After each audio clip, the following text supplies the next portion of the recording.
ఖమ్మం మిర్చి మార్కెట్ యార్డ్లో రైతుల ఆందోళన విధ్వంసం తర్వాత అధికార విపక్షాల మధ్య మాటల యుద్ధం కొనసాగుతూనే ఉంది.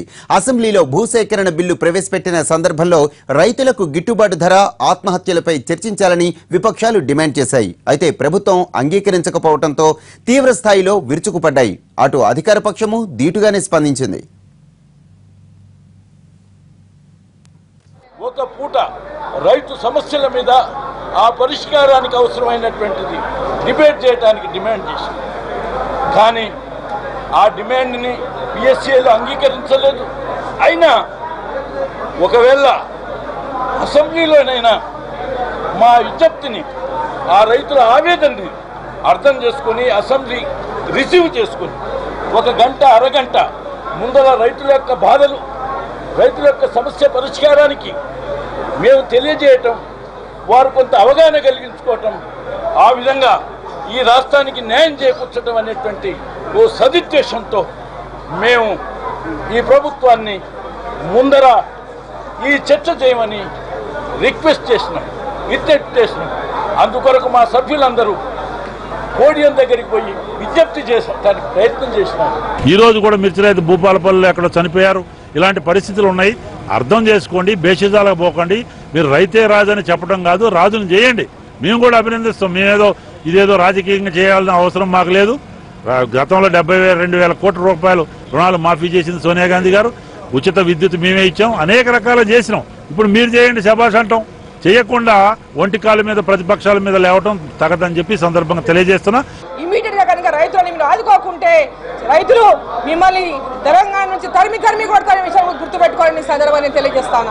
ఆ చట్టానికి మీరు ఏ సవరణలు చేస్తారో దానికంటే ముందు ఇంపార్టెంట్ ఈ రోజు మిర్చి రైతులకు ఇమీడియట్ గా అసెంబ్లీ వేదికగా వారికి ఏ విధంగా ఆదుకుంటారో తెలిపాల్సినటువంటి అవసరం ఉంది.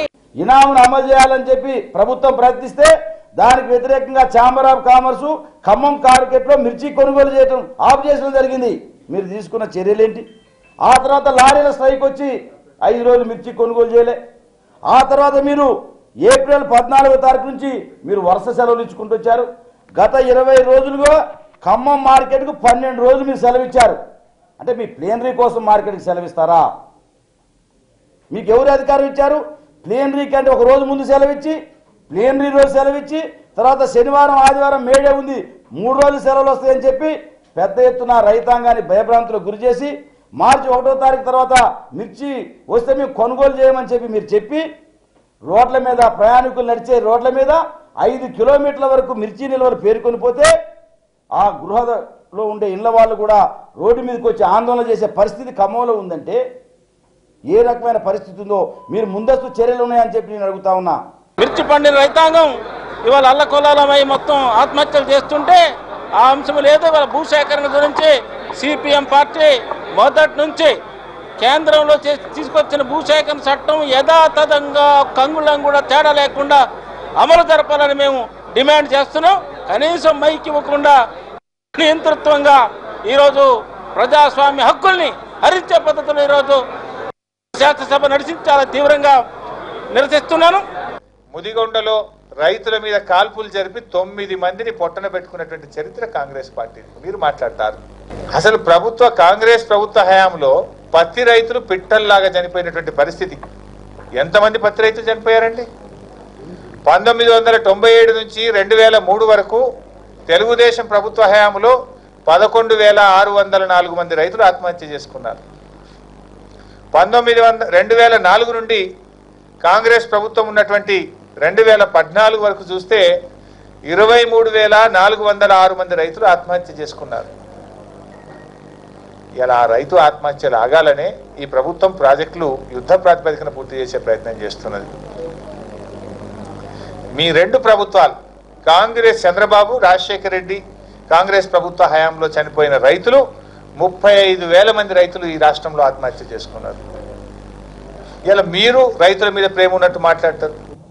సమర్థవంతమైనటువంటి పరిపాలన, పేద ప్రజలకు రైతాంగానికి అనుకూలమైనటువంటి పరిపాలన జరుగుతుంటే దానికి ఓర్చుకోలేక, జీర్ణించుకోలేక రాజకీయంగా పబ్బం గడుపుకోవటానికి ప్రతిపక్ష పార్టీ నాయకులు నాటకాలు చేస్తూ ఉన్నారు.